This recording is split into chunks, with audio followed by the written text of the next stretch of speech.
I'm Amy Wafel reporting. And I'm Alan Licari. Tellus is the Latin word for Earth. In the lead story, global warming is confirmed as the headlines in the New York Times reported that the ages-old polar ice cap is melting.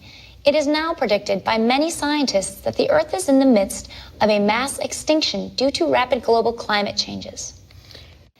And now to our lead story on the current mass extinction and global warming. The headlines in the New York Times reported that the ages-old polar ice cap is melting. This article is at the heart of TELUS News Network's focus as global health affects everyone, everywhere.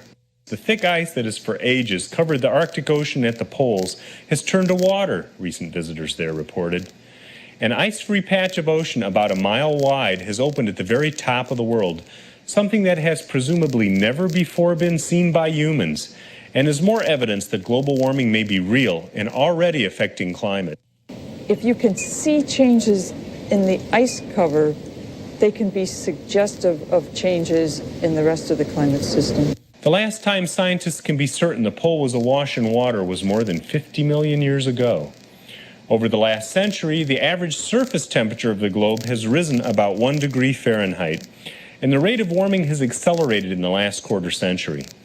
That's a significant amount considering the world is only 5 to 9 degrees warmer now than it was in the last ice age 18 to 20,000 years ago. Scientists and policymakers are still arguing whether this is a natural fluctuation or an effect of industrial societies releasing heat-trapping gases into the atmosphere. What I have been working on throughout my entire career is looking at a very broad scale how birds are actually moving around the planet. And I found that global warming is actually shifting the birds and how they are moving.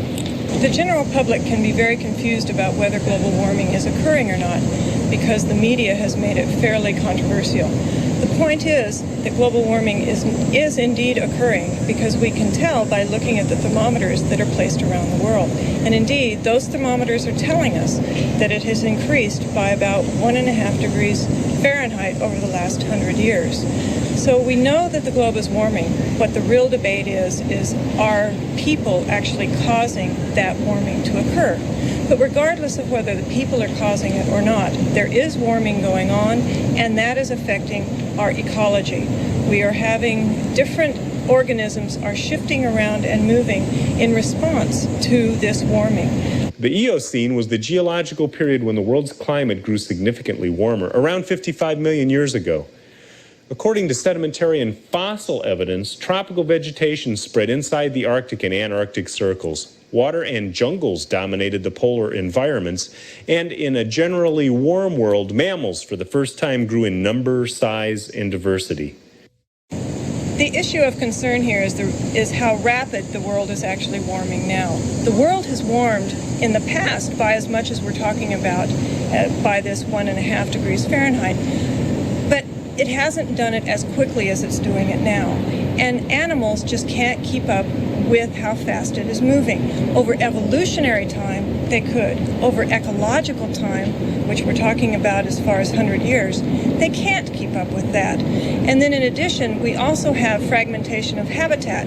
So in the past, if a species needed to move north, it would just shift its range. Now, if a species needs to move north, it may be running into a farm field or a freeway or a factory, and then it can't move. And what could happen is we could start having extinctions. Many people are actually predicting the fact that we are going to have a mass extinction. And some people have said that if people just all of a sudden vanished from the planet right now, that roughly 50% of the species that occur on the planet would still go extinct.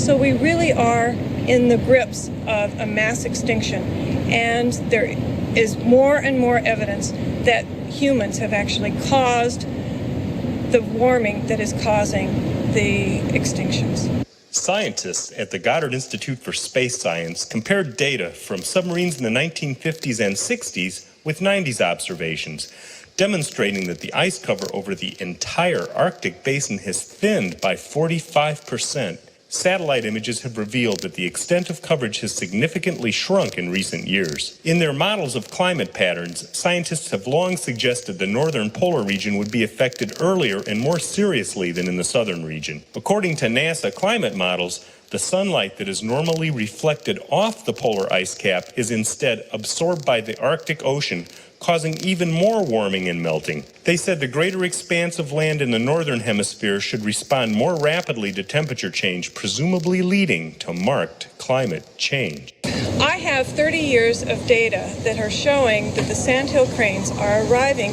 20 days earlier now than they did 30 years ago. And a fellow colleague of mine has 30 years of data, and he has found that the Sandhill Cranes are leaving roughly 20 days later than they did 30 years ago. That means then that the Sandhill Cranes are up here in the north an average of 40 days longer now than they were 30 years ago. That is indicating that something is going on globally. And now, if you also couple that with the information on butterflies in North America, butterflies in Europe, birds in Europe, trees that are budding earlier, trees that are flowering earlier, we have an indication now that indeed it's happening globally, and the thing that is happening globally is warming. And I honestly believe that that is what is triggering these changes to be moving. Now, some people have said that that may be due to the fact that people are feeding birds and they're planting ornamental trees, so it's actually allowing the birds to find food and coming up. Certainly that's possible, but that sure isn't possible with sandhill cranes. Sandhill cranes aren't going to come to somebody's feeder. Sandhill cranes aren't going to come and eat somebody's crab apples off of their crabapple tree. So something indeed is actually happening, and the sandhill crane is a good one to actually help us understand that.